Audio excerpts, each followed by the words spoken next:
Think being wealthy just means earning a lot? That's the first lie they sell you. Today, we're diving into the stories of those who made enough to buy a small country, but ended up struggling to afford the flight out of it. It's a twisted look at kings and garbage collectors, a pet octopus, childhood dreams that can destroy you, and the strange way human beings can lose money even when they've made more than enough of it. Different centuries, different bank accounts, different levels of absurdity. One universal problem. And here's the catch. Most people spend their lives buying a photograph of wealth. It looks exactly like the real thing. It feels like the real thing. But a photograph of a meal won't feed you when you're hungry. And when the money runs out, the photograph doesn't pay the mortgage. It just sits there, looking expensive. This is the story of what happens when the camera flashes, the lights go out, and someone asks to see what's actually behind the frame. According to Sports Illustrated, 78% of NFL players face bankruptcy or serious financial stress within just 2 years of retirement. For the NBA, the same publication puts the number at 60%, within 5 years of their final buzzer. 6 out of 10 NBA players. These are men with agents, high-priced advisors, and union representatives. They have contracts worth more than the GDP of small islands. This isn't a story about bad luck. It's a pattern so consistent it has to be structural. And it points to the same uncomfortable conclusion every time. Making money and keeping money are two entirely different disciplines. Most people only ever train for one. Vince Young had a $34 million guaranteed contract, a Rookie of the Year trophy, and reportedly developed a habit of spending heavily, including reports of spending around $5,000 a week at the Cheesecake Factory, treating a casual dining chain like a Michelin-starred temple of personal finance. When the restaurant bills weren't enough, he bought out every seat on a Southwest Airlines flight because he wanted peace. A commercial Boeing redeployed as a very expensive meditation pod. By 2014, the money was gone. During an NFL lockout, when, to be clear, he wasn't even playing, he took out a high-interest $300,000 loan to throw himself a birthday party. He appeared to treat the roar of the crowd as a permanent treasury. He filed for bankruptcy shortly after. Talent has nothing to do with it. If Vince Young is a cautionary tale, Sheryl Swoopes is a tragedy. 3 Olympic gold medals. The first woman to have her name on a Nike sneaker. A pioneer on the court, and it turns out, someone who later faced significant financial difficulties. Here's what the highlight reel leaves out. WNBA salaries in the late 1990s topped out around $50,000 a year. The Nike deal and endorsements looked enormous on paper, but the income was irregular, front-loaded, and eventually stopped. Meanwhile, the expenses didn't. She was supporting family members, maintaining a lifestyle built on the assumption that the money would keep arriving, and treating the IRS like a persistent offender she could simply cross over and ignore. By 2004, while fans were still wearing her air swoops, she was filing for bankruptcy. $50,000 in assets buried under $700,000 in debt. A global icon who couldn't cover the rent on her own apartment. The math was always wrong.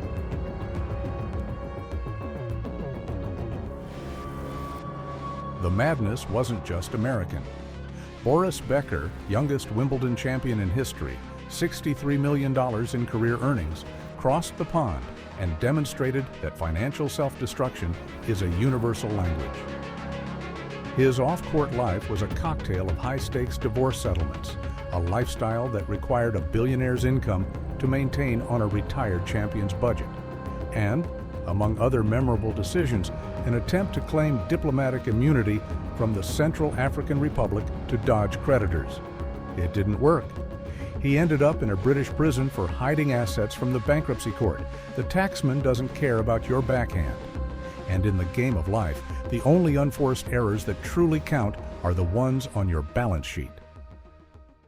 Nicolas Cage, the patron saint of the creative purchase. He didn't just buy houses, he bought 2 European castles, a private island in the Bahamas, and a $276,000 Tarbosaurus dinosaur skull. He outbid Leonardo DiCaprio for that skull, then had to return it to the Mongolian government because it was stolen.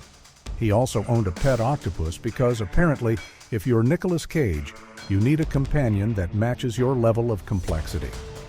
By 2009, he reportedly faced a bill for $14 million in unpaid taxes from the IRS. He spent the next decade taking every movie role offered, no matter how bizarre, just to pay back the ghost of his own spending. Then there was Kim Basinger. In 1989, she decided that buying a house wasn't enough, so she bought the entire town of Brazelton, Georgia for $20 million. 1,751 acres of land. She wanted to turn it into a tourist attraction and a film studio. 4 years later, after a legal battle over a movie contract she backed out of, she filed for bankruptcy and sold the town at a massive loss. The pattern is too consistent to be coincidence, too expensive to be entertainment. But if you think this is a celebrity problem, you haven't met the kings. England, 1509. Henry VIII takes the throne. Young, athletic, genuinely brilliant. One of the most educated rulers of his era. Fluent in multiple languages. A composer, a theologian, a poet. His father had spent decades carefully accumulating a royal fortune. The kingdom was stable. The treasury was full. Henry spent almost all of it, in roughly 38 years. He waged expensive wars against France and Scotland, and when actual battle felt beneath him, he staged them instead.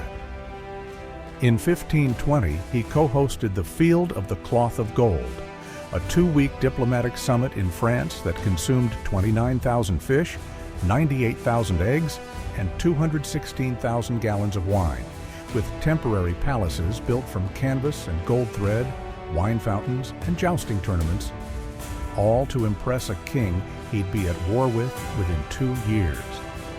He owned 55 palaces and approximately 2,450 tapestry wall hangings.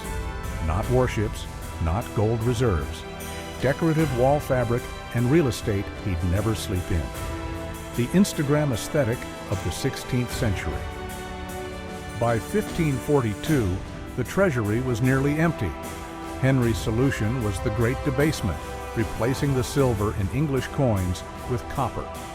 The coins wore down fastest on the most prominent part of his portrait, and every shilling in England started exposing the king's secret through his own nose. His subjects called him Old Copper Nose.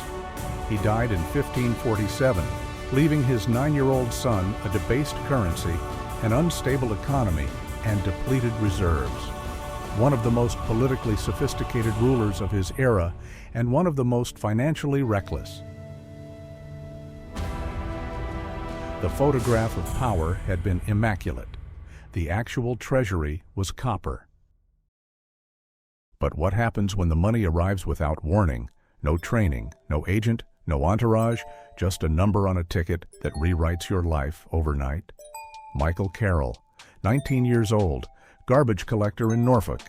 He won £9.7 million. He spent it on things like demolition derbies in his backyard and jewelry that made him look like a very expensive Christmas tree. By 2010, he was back collecting garbage for £200 a week. He says he's happy now.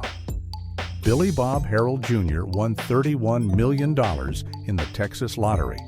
He was a Pentecostal lay preacher, a good man in the truest sense of the word. He bought houses and cars for people he barely knew because generosity was the only language he'd ever spoken. He had no financial advisor worth the name, no plan, no structure, just faith and an open hand. The money didn't need an enemy to destroy him. It only needed his ignorance. Less than 2 years later, he was dead by his own hand. Before the end, he told his advisor that winning the lottery was the worst thing that ever happened to him. These stories are not about greed. It's about what happens when extraordinary wealth meets ordinary financial literacy, the kind most of us were never taught and never thought we'd need. One more for the road. Ludwig II of Bavaria, the Swan King. In the corridors of government finance, remembered primarily as the reason we have absolutely no money king, most people grow out of their fairy tale phase. Ludwig decided to build his in stone and mortar. Neuschwanstein Castle wasn't architecture. It was a childhood dream rendered in limestone on a cliff, the kind of storybook structure you've definitely used as a desktop background. He chased that dream until he was over 14 million marks in debt.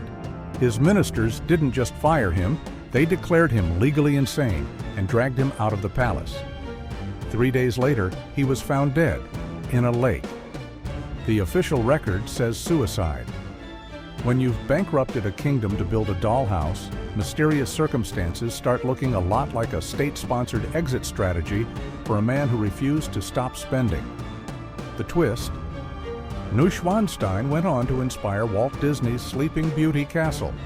Ludwig's castles have now received over 130 million visitors. They generate hundreds of millions of euros annually for Bavaria. Ludwig built the most profitable photograph in Bavarian history. He just wasn't alive to collect the revenue. Sometimes the problem isn't the idea, it's the billing schedule. So here's what history keeps trying to tell us, and what we keep refusing to hear. Money is not a destination, it's a substance. Like water, it takes the shape of whoever holds it. Give it to someone without a container, and it disappears. Fast. A king, a quarterback, a woman with 3 Olympic gold medals, a garbage collector from Norfolk. Different centuries, different zeros, same league. The photograph looks stunning, always does. But photographs don't compound interest. That's not philosophy. That's arithmetic. And it's an arithmetic that no one teaches you. Not in school, not in the locker room, not in the palace. Earning is celebrated. Keeping is considered boring. The question is not how good your photograph looks. The question is, what's actually behind it? Because eventually, always without exception, at every scale in every century, someone asks to see the original.